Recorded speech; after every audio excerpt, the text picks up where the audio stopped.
केजरीवाल की गिरफ्तारी पर फैसला सुरक्षित रख लिया गया है। दिल्ली हाई कोर्ट ने फैसला सुरक्षित रखा है। बड़ी खबर आपको दिल्ली से बता रहे हैं।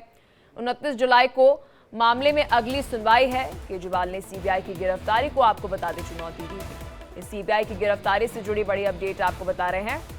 बड़ी खबर सामने आ रही है। केजरीवाल की गिरफ्तारी पर दिल्ली हाई कोर्ट ने फैसला सुरक्षित रख लिया है। दिल्ली हाई कोर्ट ने फैसला सुरक्षित रखा है। साथ ही आपको बताते हैं 29 जुलाई को मामले में अगली सुनवाई जो है वह होगी। केजरीवाल ने सीबीआई की गिरफ्तारी को चुनौती दी। खबर पर और अधिक जानकारी के साथ मेरे सहयोगी आशीष हमारे साथ सीधा दिल्ली से जुड़ चुके हैं। आशीष, खबर पर क्या कुछ अपडेट?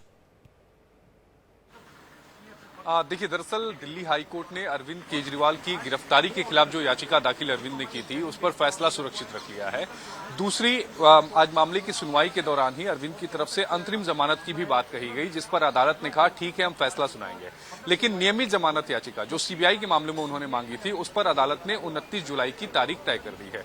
अदालत ने कहा कि तकरीबन हमें 7 से 10 दिनों का वक्त लगेगा फैसला लिखने के लिए, और उसके बाद हम अरविंद केजरीवाल की याचिका पर फैसला सुनाएंगे, जिसमें अरविंद ने मांग की है कि उनकी जो गिरफ्तारी है वो अवैध है, वो गैर कानूनी है। उस पर अदालत फैसला 29 जुलाई को सुनाएगा। लेकिन सबसे अहम ये रहा कि अरविंद के वकील ये चाहते थे कि नियमित जमानत और इसके अलावा जो गिरफ्तारी के खिलाफ जो याचिका दाखिल हुई है दोनों पर ही फैसला सुरक्षित रख लिया जाए। लेकिन सीबीआई ने विरोध किया। सीबीआई ने कहा कि आप डायरेक्ट कैसे दिल्ली हाईकोर्ट में उन्होंने याचिका दाखिल की, जबकि इन्हें निचली अदालत में जमानत अर्जी दाखिल करनी चाहिए थी। निचली अदालत के रूट के साथ ही उन्हें दिल्ली हाईकोर्ट आना चाहिए था।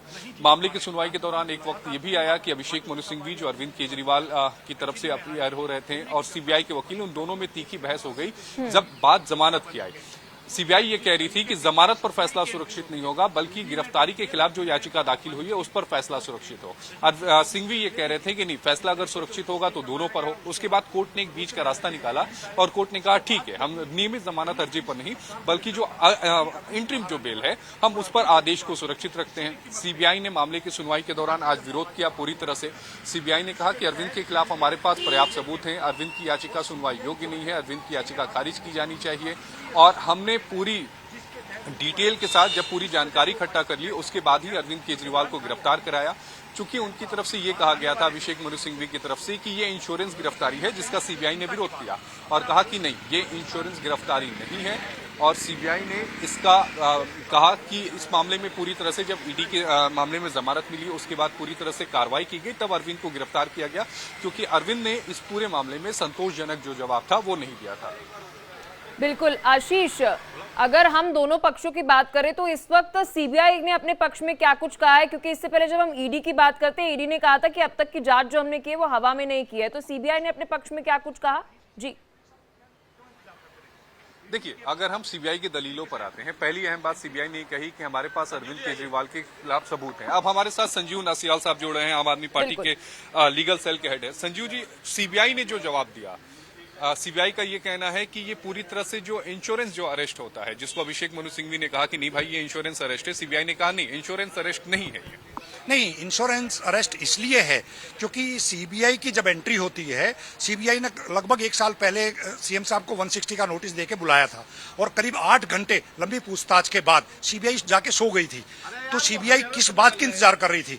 सीबीआई इस बात की इंतजार कर रही थी क्योंकि उनके आकाओं ने यह आदेश दे रखा था कि जब तक ईडी में अरविंद केजरीवाल जी हैं तो आप सोते रहें, और जैसे ही ईडी से बाहर आने लगेंगे तब आपकी एंट्री होनी चाहिए। और उस चीज को लेकर हमने अपनी आर्गुमेंट कोर्ट के सामने रखी भी है और इस तरह के साक्ष्य पूरे देश के सामने है। लेकिन एक मांग जो आपकी मांगनी नहीं गई, हालांकि सिंघवी साहब इस बात पे जोर दे रहे थे कि दोनों ही याचिकाओं पर, यानी पहली जो गिरफ्तारी के खिलाफ थी और दूसरी जो नियमित जमानत अर्जी थी, दोनों को फैसला सुरक्षित हो जाए। लेकिन सीबीआई ये कह रही थी कि नियमों का उल्लंघन है, अगर जमानत चाहिए तो पहले निचली अदालत में जाना चाहिए था, ना कि डायरेक्ट दिल्ली हाईकोर्ट। नहीं, उनके उस एतराज पे ऑर्डर फर्दर आर्गुमेंट के लिए नहीं रखा गया है।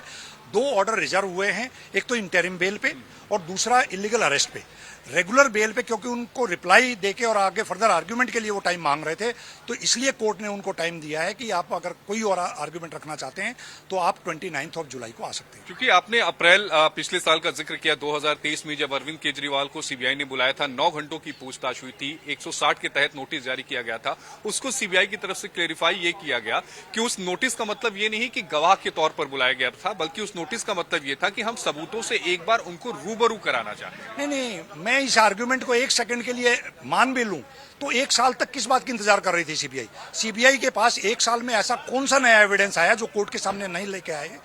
ऐसी क्या वजह थी कि भी आपने 1 साल तक तो अरेस्ट किया नहीं और जैसे ही ईडी में बाहर आने वाले थे तब आपने अरेस्ट कर लिया? इसका मतलब ये है कि ईडी और सीबीआई किसी पॉलिटिकल इशारे पे काम कर रहे हैं और जैसे ही अरविंद जी बाहर आने वाले थे इसलिए दूसरे केस में एंट्री हो। एक अहम आपकी तरफ से जो मजबूत मुझे लगता है लाइन ऑफ आर्गुमेंट था वो ये था कि सीबीआई ने ग्राउंड ऑफ अरेस्ट जो था वो मतलब सेटिस्फैक्टरी नहीं था। किस ग्राउंड पर अरेस्ट कर रहे हैं वो मुझे लगता है कि वहां पर सीबीआई फंसती हुई नजर आई। जी बिल्कुल, उनके पास कोई ग्राउंड ऑफ अरेस्ट नहीं है। जिस तरीके से वो जेल में एंटर होते हैं, वहां पूछताछ करते हैं और इमीडिएटली अरेस्ट डाल दी जाती है और 1 साल तक कहां सो रहे थे उसका कोई भी उनके पास रिप्लाई नहीं था।